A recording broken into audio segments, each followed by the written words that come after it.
अस्सलाम वालेकुम जी। आजकल मैं नॉर्मली इस तरह की बातों के ऊपर रिएक्ट नहीं करता, लेकिन चूंकि ओवरसीज़ यूथिया जो हैं उनके हवाले से दो तीन बातें आई थी। ओवरसीज़ जो हैं गुमराह, जाहिल, बदतमीज़, बदतरीन लोग जो हैं, घटिया, कमीने, जलील, जितनी भी गालियाँ आपके ज़हन में निकाल दीजिए, इनकी तादाद ओवरसीज़ में ज़्यादा होती है, क्योंकि ये इस मुआशरे के रदे हुए मुस्तरदशुदा होते हैं। मैं उन लोगों की बात नहीं कर रहा जो पढ़े लिखे हैं और अपनी इल्मियत की बुनियाद पे वहाँ पे गए हैं। मेजोरिटी तो इंजी गई है ना, मज़हब तब्दील करके जाते हैं, मेरी जान को ख़तरा है, मेरा ये मज़हब है। इनमें से 90% तो वो होते हैं ना, झूठ बकते हैं, जो झूठा मज़हब तब्दील करते हैं। और जिनका मज़हब अख्तियार करते हैं उनको भी यही शिकवा है कि थे आके साड़ी इबादतगाह, हमारी इबादतगाह के अंदर बैठ के हमसे गवाहियाँ दिलवा रहे होते हैं, और जिस दिन नेशनलिटी होती है अगले दिन ख़त्म नबूवत का बैनर उठा के तो हमारी इबादतगाह के बाद ही खड़े होते हैं अपनी बीवी बच्चों के हमरा। वो भी ये शिकवे करता पाए जाते हैं। ठीक है, ये इस तरह की कौम है। और जो अपने मज़हब के हवाले से झूठ बोल सकता है ना, वो फिर किसी हवाले से भी झूठ बोल सकता है। तो झूठ बोला गया, और झूठ ये था कि शमीम अख्तर नामी एक MPA थी पंजाब असम्बली की, जो 2013 से लेकर 2018 तक जो है वो तमाम मरात वसूल करती रही, और उन्होंने किसी पार्लिमानी पार्टी के इजलास में शिरकत नहीं की, कोई प्लाट अटेंड नहीं किया। और शमीम अख्तर कौन है? ये नवाज शरीफ की वाल है। यार वैसे हद है ईमान से। कोई बंदे के पास अकल होती है, कोई शऊर होता है, कोई शर्म होती है, कोई हया होती है। ठीक है, एक तरफ तुम उसके ऊपर इल्जाम लगाते हो कि उसकी अरबों करोड़ों अरबों डॉलर की जायदाद है, ठीक है, और दूसरी तरफ तुम इतने घटिया लेवल पे उतर आते हो। वो शमीम अख्तर ज़ौजा कबीर अहमद है जी, और वो MPA हैं, वो जिंदा हैं, वो मियां नवाज शरीफ की वालदा नहीं है। ठीक है, ये मेरा वीलॉग लेट चढ़ेगा क्योंकि इससे पहले बहुत सारी चीज़ें मैंने रिकॉर्ड करवा दी हैं, वो भी आनी हैं, तो उस वक्त तक चीज़ें बात कर गई हों। मैंने अभी तक इस मौजू के ऊपर वीलॉग नहीं देखा, मेरा दिल दुखा हुआ था, तो मैंने कहा इसके ऊपर बात कर दी जाए। शमीम अख्तर के जो मियां नवाज शरीफ की वालदा हैं, उनके मियां ने इस मुल्क के अंदर 82 इंडस्ट्रीज लगाई हैं, शुगर मिल, सीमेंट, ठीक है, इंजीनियरिंग इंडस्ट्रीज, 82 का फिगर बनता है भाई। पहले इत्फाक ग्रुप, फिर शरीफ ग्रुप, ठीक है। इत्फाक ग्रुप की 42 इंडस्ट्रीज थी जिस दिन उनको 2000 के अंदर जिला वतन किया गया। ठीक है, एक मिल कितनी होती है यार, कोई शुगर मिल ही उठा लें यार, ठीक है। और कुछ जाहिलों ने उसके अंदर तो ये भी लिखा हुआ था कि मियां नवाज शरीफ की 16 शुगर मिलें और 42 ही गई, ठीक है।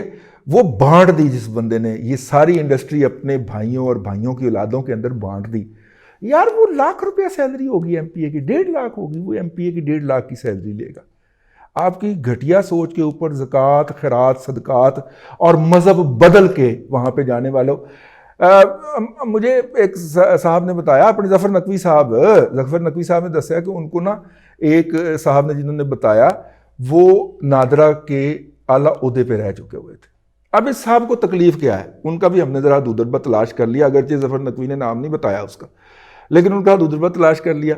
ये सारे छोटे छोटे घटिया लोग होते हैं जिनकी छोटे छोटे मफादात हर्ट हुए होते हैं, ठीक है। एक दिफाई तबसरा निगार जो हैं वो बहुत बड़ा बड़ा मुंह कर खोल के ना नवाज शरीफ को गालियां देते हैं, ठीक है, अभी भी देते हैं। उन दिफाई तजिया निगार की मबलग औकात ये थी कि ग्रेड 20वीं की नौकरी थी एक, और उनको तीसरी एक्सटेंशन चाहिए थी उसके ऊपर, शहबाज शरीफ ने नहीं दी, लिहाजा वो नवाज शरीफ की जान के दुश्मन हो गए। ये जो नादरा के साबिक अहलकार है ना, ये भी वो साहब हैं जो कि रंगे हाथों पकड़े गए थे 2 नंबरियां करते हुए, और इनको मियां नवाज शरीफ ने आते ही नौकरी से निकाल दिया था। और इतने हुब्बल वतन है कि अगले दिन ये फ्लाइट पकड़ के अपने ओरिजिनल कंट्री में वापस चले गए थे। पाकिस्तान का फुल फ्लैज डाटा एक गैर मुल्की के हाथ में था, कार्लो गल, और उस डाटे के लीक होने के ऊपर इसको निकाला गया था। और इसकी 2 नंबरी इसलिए रिवील नहीं की गई इस बदबख्त आदमी की कि पाकिस्तान के ऊपर हरफ आता। पाकिस्तान की सिविल क़यादत अक्सर इसलिए मारी जाती है कि वो इस तरह के बदबख्तों की 2 नंबरियां रिवील करने की बजाय छुपा लेती है। उसको जाहिर किया करें, क्योंकि ये बाहर निकल के आपके ऊपर इल्जाम लगाने। बाहर निकल के सारे ही है कहते ने। लतीफा तो सुना होगा ना आपने, पुत्र तू ही बाहर निकल के यही कहना है। बाहर निकल के सारे ही है कहते ने। ये बात जो थी इसके ऊपर हमें जो मैसेज आया वो अपने यारे की कहने ने, यारे गार के ऊपर लोग बुरा मना जाते हैं। यारे अज़कारे रफ्ता जनाब राना सुहेल साहब मूंछों वाले कनाडा वाले का मैसेज आया, तो उन्होंने तवज्जो दिलाई इसके ऊपर। तो हमने कहा कि चलें राना साहब की फरमाइश के ऊपर ना ये वीलॉग किया जाए। मियां नवाज शरीफ जो थे उनकी वालदा, और जितना वो एहतराम करते थे, मतलब वालदा तो अब नहीं रही, या जितना वो एहतराम करते हैं, मैं ज़ाती तौर पे मुझे पता है कि उनकी वालद या वालदा वो जब भी इकट्ठे होते थे और उनकी व्हील चेयर को धकेलने का मामला होता था, तो मियाँ साहब जिस भी उम्र में हैं उन्होंने आज तक अपनी वालद या वालदा की जो व्हील चेयर है वो अपनी मौजूदगी में किसी को हाथ नहीं लगाने दी, खुद उसको टो करते थे। भले वो उम्रे पे गए हों, भले घर में कहीं मूव करना हो, अगर मियाँ साहब मौजूद हैं तो वो अपने वालद को लेकर जाते हैं। जो शख्स इतना जो है वो अपने वालदान का एहतराम करता है और आपके बकौल अरबोंपति है, तो वो अपनी वालदा का नाम इस्तेमाल करेगा एक 1.5 लाख के बेनिफिट के लिए। आप जैसे कई कुत्ते जो हैं वो उनके इससे कई गुना ज़्यादा पैसों के ऊपर मुलाज़म रखे हुए हैं।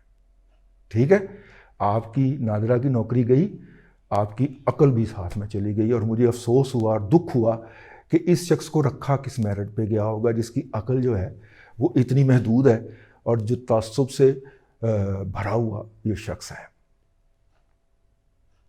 मैं जज्बाती हो गया है ना।